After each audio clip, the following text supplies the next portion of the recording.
Hey there. Before we dive into today's episode, I'm so excited to tell you about the brand new NeuroAir membership, a unique nervous system support container where regulation meets real life. As a member, you'll receive access to the brand new NeuroAir regulation support app.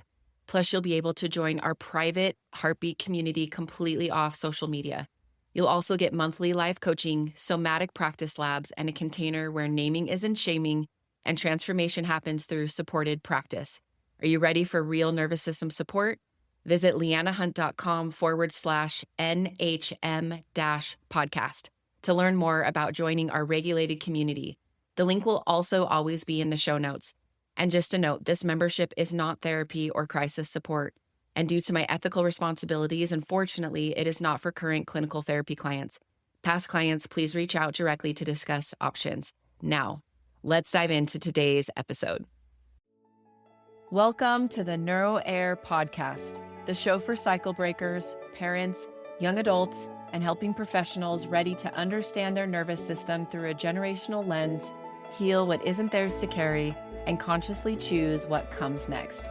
Hi, I'm your host, Leanna Hunt, an associate clinical mental health counselor and certified performance coach. Each week, you'll get stories, science, and somatic practices, plus my signature 4N framework: notice, name, nurture, and navigate to help you honor resilience, break silence, and build deeper connection with yourself and those you love, all while shaping a legacy of safety, freedom, and possibility. Welcome back to the NeuroAir podcast. We are continuing our 4N sequence. So if you've been following along, just a little refresher, episode 18, we took a deeper dive into the window of tolerance. So if you haven't listened to that, I highly recommend going back. Episode 19, we went more into notice. Episode 20 was name. This is episode 21 into nurture. And I love nurture because without nurture, it kind of leaves notice and name just like hanging out there. And sometimes we might actually feel worse because we've noticed, we've named, but this is the now what, especially if you've been starting to notice your patterns, you're naming your survival responses, you're starting to identify that you spend more time in fight, flight, freeze, or appeasement. But if you don't know what to do next, awareness can sometimes feel heavy. So today is about the importance of what comes next. If notice is seeing and naming is understanding, then nurture is responding. For many of us, nurture wasn't modeled for us growing up. And again, this does not mean that you had a terrible childhood. This does not mean that your parents failed you. And this does not mean that there was abuse. This could just mean that you had a very busy mom or busy parents, and they couldn't be there for every single moment that you needed them. And remember that nurture can especially show up in response to a lot of small things we experienced growing up, small things that we couldn't integrate, moments where something felt overwhelming, confusing, rejecting, scary, or super lonely, and there just wasn't enough support in that moment to metabolize it. Does that make sense? My friend and colleague Quinn defines trauma as anything with a high level of impact on the nervous system and a low level of processing and understanding. I really love this definition because it shifts the conversation away from the size of events. Sometimes in therapy language, we say this was a big T event or little T event, trying to say the amount of trauma that someone experienced.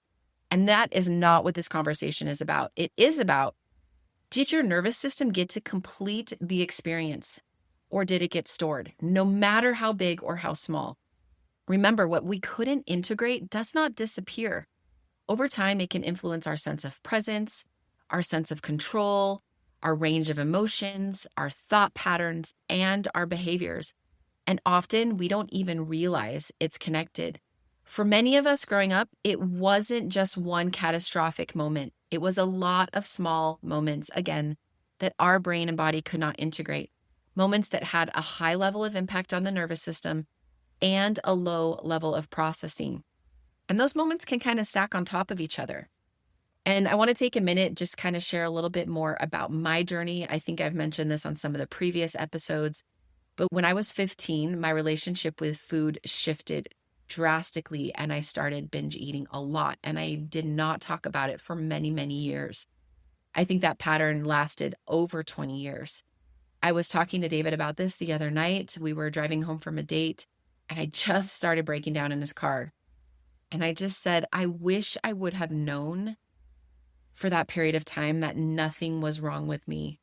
Because when I would binge, it didn't mean I failed, but I didn't know it then. And that's what I believed. I believed that my patterns equaled the state of my worth, and that meant failure or that I wasn't good enough. For so long, I spent so much time of my life feeling like I was broken. No matter what I tried, nothing worked long term with my relationship with food. I could notice something was off. I knew my patterns weren't sustainable, but I didn't know how to name them in a way that didn't equal failure. In my mind, unhealthy patterns with food meant that I lacked discipline. It meant I wasn't strong enough, and it meant I couldn't get it together. And nurture, I did not know how to do that. After a binge, I always felt awful. I felt physically sick, so emotionally ashamed. And instead of asking, what is my nervous system trying to regulate? The question always came back to some version of what is wrong with me? And it wasn't until college that I started to learn the equation that the more I ate, the more I needed to exercise.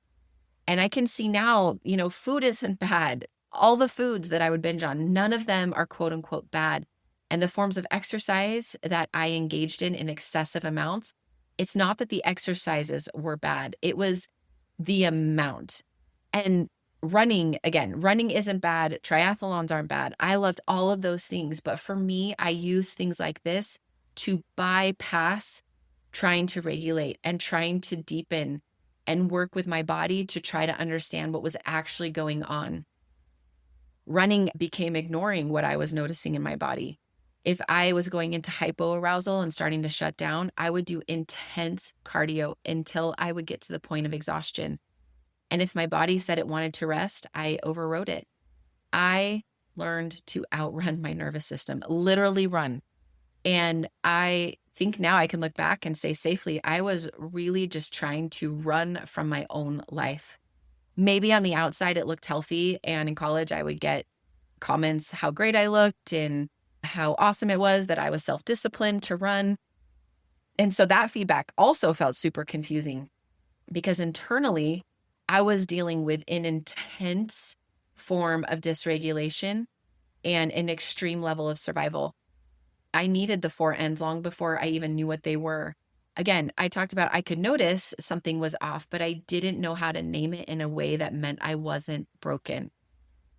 And if I had known how to say you're not failing, your body is trying to cope, I really feel like if I had the language back then, which none of us did, that could have helped change so much for me. Now, when I look back on my 15-year-old self, because through visualization and a lot of work, I've spent a lot of time with her, this version of me, I can now see that she wasn't someone who lacked discipline.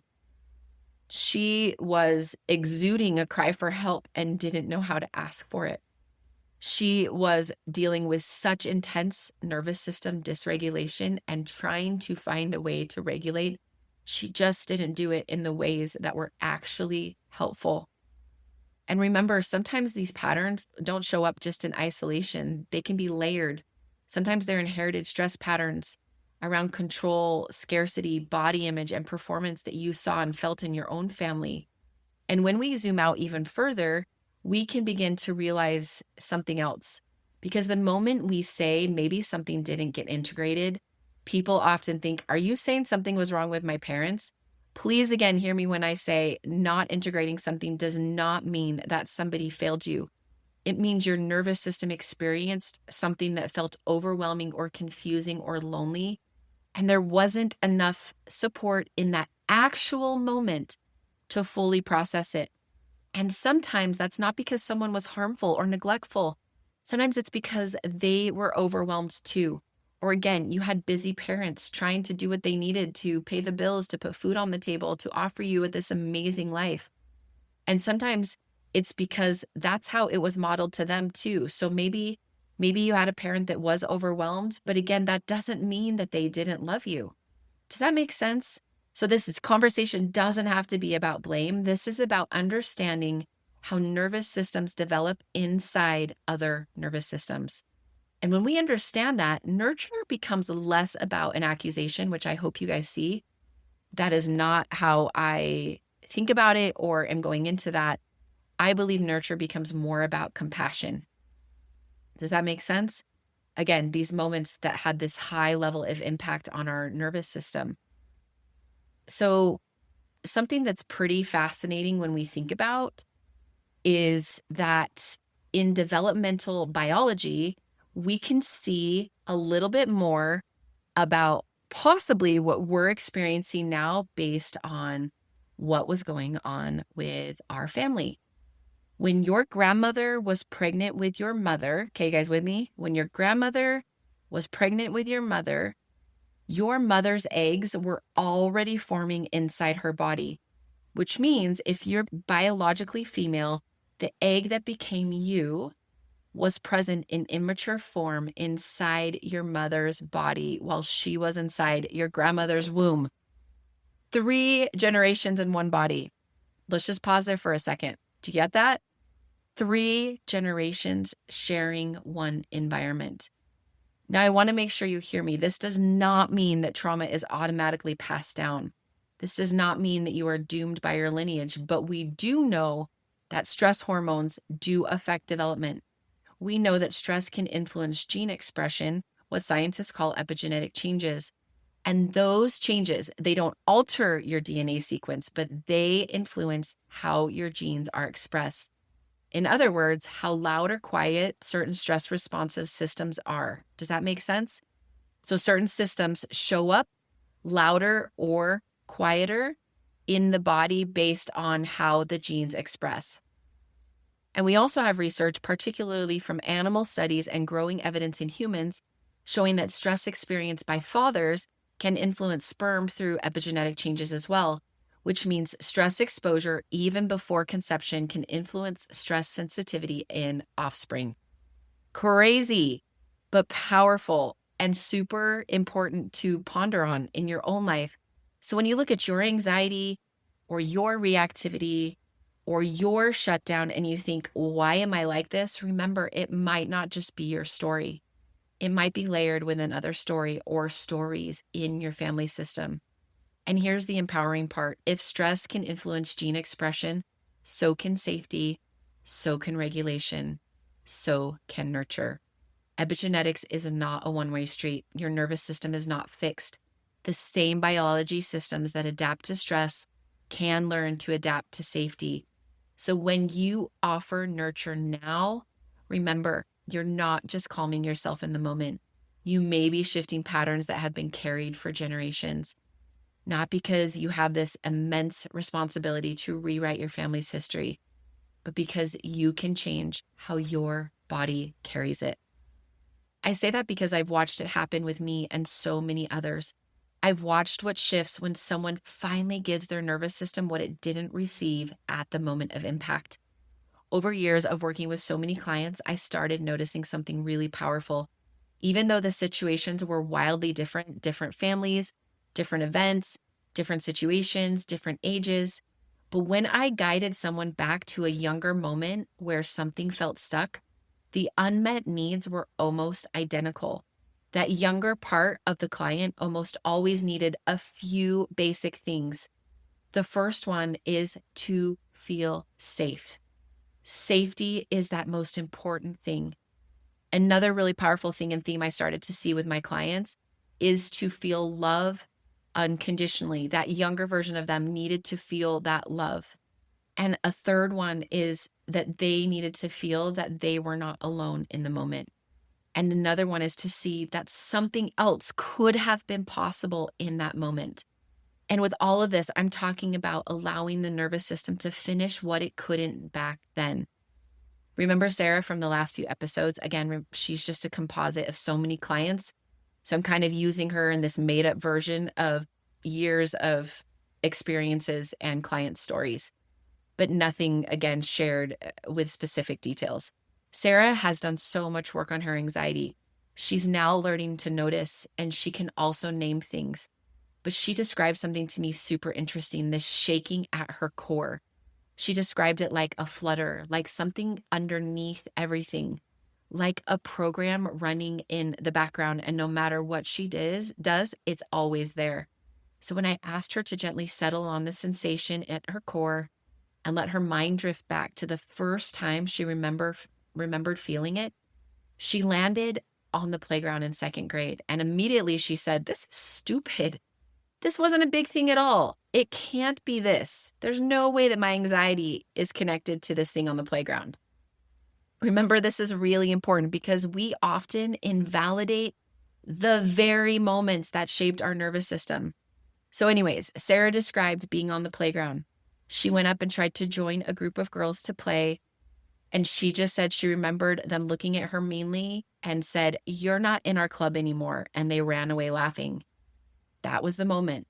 Sarah sat there with me for quite a while, very still, very quiet. And then she said, "There's no way this is the source of my current anxiety that I've carried all these years." And I asked her just to gently stay with it. Through guided visualization, she brought her adult self into the scene, which means she visualized herself now, this adult part, on the playground with her second grade self. She knelt down next to her younger self and she told her how loved she was. There's that unconditional love.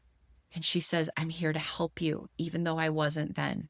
In this visualization, she also brought in a friend, one she created in her mind, and she let that friend take her second grade self by the hand, and she watched them go off and skip and play hopscotch. And Sarah just started to sob. And then she said, "Why don't I feel that shaking right now in my body?" And I asked her, what if that sensation has been there trying to just get your attention all along? What if she just needed you to notice her, to name her, and to nurture her? Remember, we did not change what happened to Sarah in second grade, but she was able to start to shift how her nervous system has carried it for so long. The brain does not fully distinguish between vividly imagined and real experiences.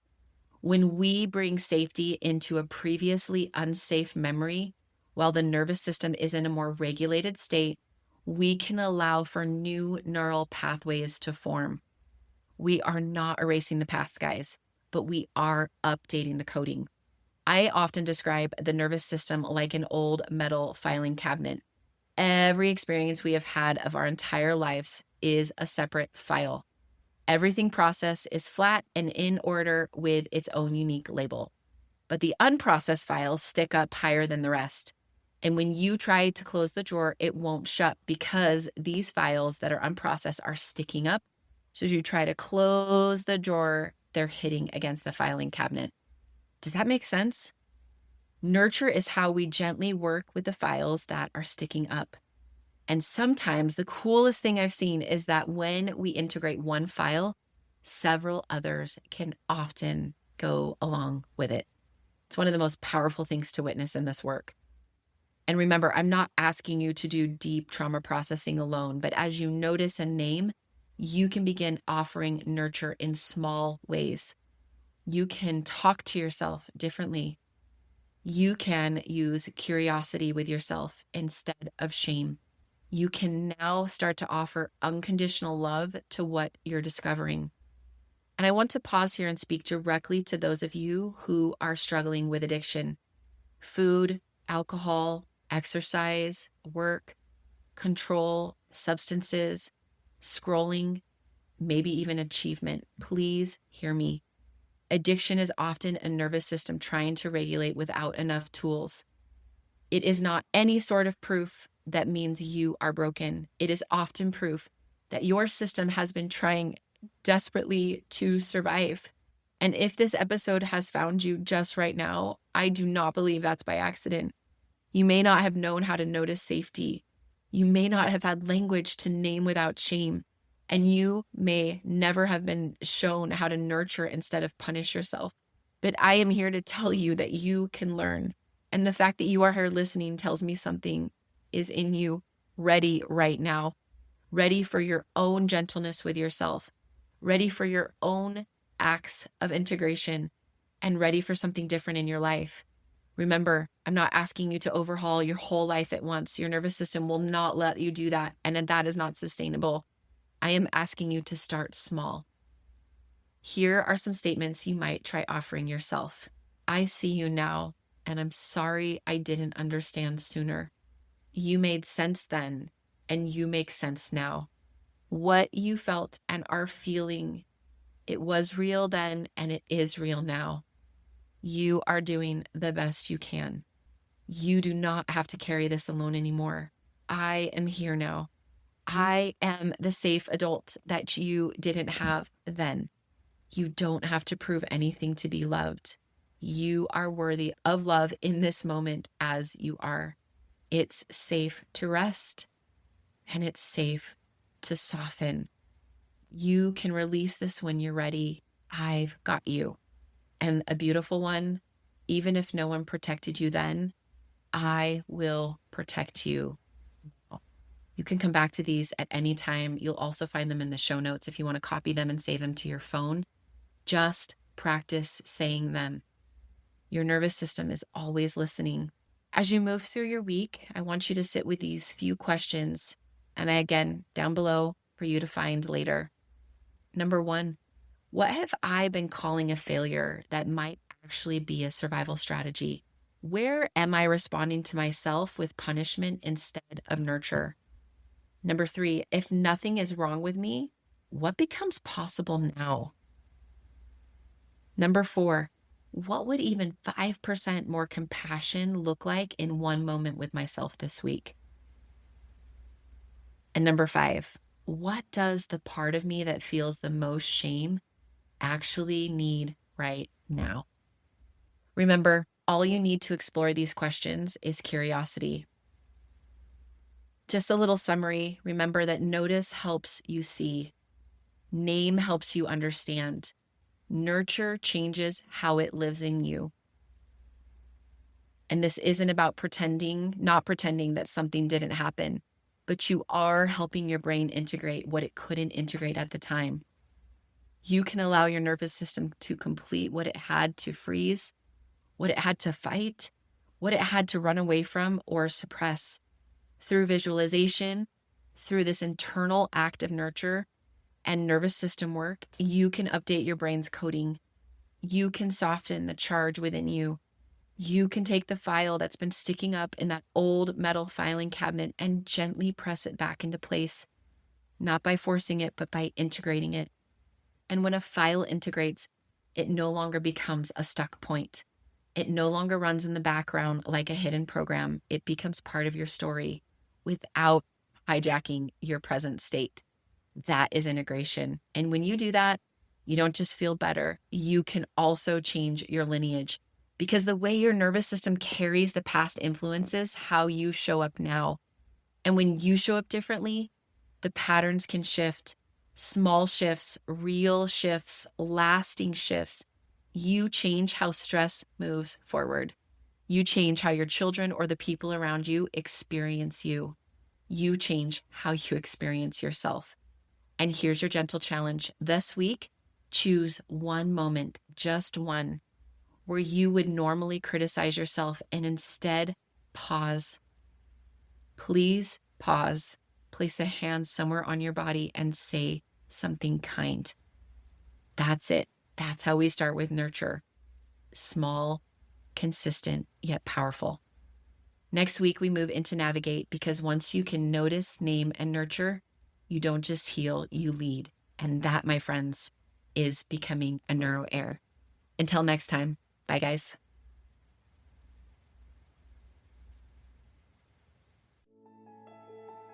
Thanks for joining me on the Neuro Heir podcast. This work is about honoring resilience in yourself and also those who came before you, all while finding freedom from what was never yours to carry.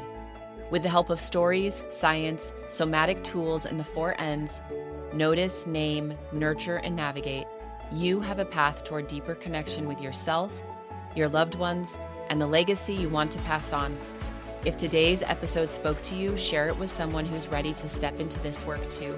And follow the show so you never miss an episode. Remember, you may not have chosen what you inherited, but you can choose what comes next.